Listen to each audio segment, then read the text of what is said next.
Hi there, this is Izzy, and I think it's time we had another conversation with an orchid that I don't get to give as much screen time to, or that has a slightly unusual past for me. So this is my Maxillaria rufescens, and I think it's high time we had a talk, because this plant has not flowered for me yet, but maybe there are some clues in its past as to why. Maybe you can give me some clues down below as well.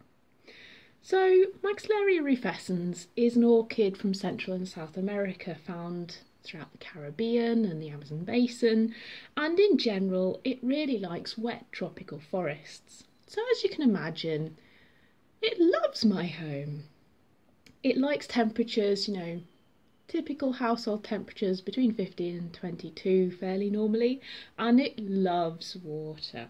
So this is an orchid where I've certainly found that potting it in sphagnum moss is very important, and that's normal with maxillarias in general.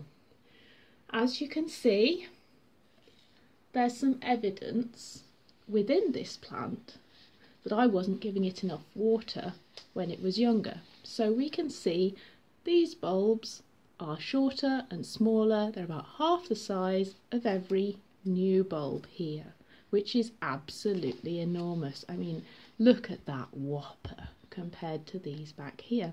And that's all due to the water and the watering regime. And this plant has always grown vigorously, but those growths have only become this big because of all that extra water it's had. So why haven't I given it this much water from the beginning, and where did I get this plant from? Well, I got this plant in France maybe 3 or 4 years ago from a wonderful orchid greenhouse in the south that you can go and visit and walk around. And I thought this would be a fantastic plant to get because it's supposed to have yellow, vanilla scented flowers. And these flowers are supposed to come out, well, people say different times of the year. I've read in some cases that it's spring, I've read in some cases that it's autumn, so I don't quite know. But it should produce a couple of flowers per pseudo bulb, and they should be smelling wonderful, like vanilla. But I got this plant, and not too long after I bought it, I actually had to return to the UK from France. And so I had to take all my plants that I was looking after, package them up, and I couldn't take them with me in my hand luggage or anything because I didn't have the space. So what I had to do was put them on a transporter and hope they came out okay at the other end. And when this plant came out at the other end, it had black rot. So bacterial black rot is a very rapid disease of orchids that I think came about perhaps from heat or some other stress on the plants. And essentially the leaves begin to go brown, darken and blacken very, very fast.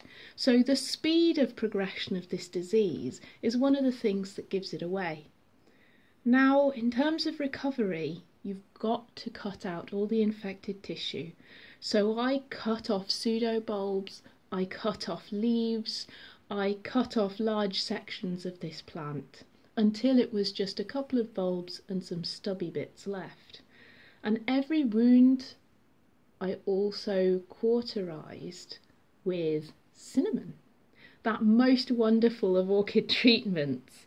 But essentially that dries out the wound in the orchid. So if you have a diseased orchid, it's great to cut off the diseased part plus some healthy part and then apply some cinnamon to dry the wound and seal it up from further infection.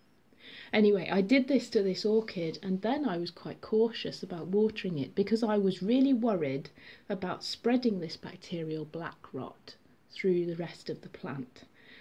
And I could have done that with water droplets.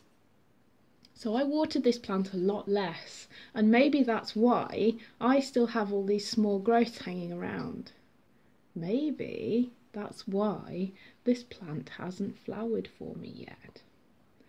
But for certain, this plant is looking extremely healthy this year, and I really hope it's going to give me those flowers. Maxillaria flowers. I mean, the clue is in the name a little bit.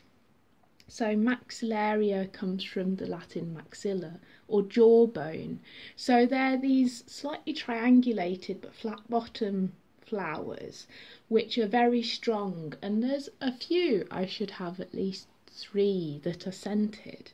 So it's going to be gorgeous when it gets there, but I don't know when it will. If you got any tips on getting this to flower, please do let me know. I have been waiting for some time for flowers from this one. But for now, that's it from me. It's been fantastic to see you, and I hope to see you again soon. If you like this video, give it a like. If you got any comments, please put them down below. Your help would be greatly appreciated on getting this one to flower. And if you want to hear more, subscribe to the channel. But for now, have a great week. Bye!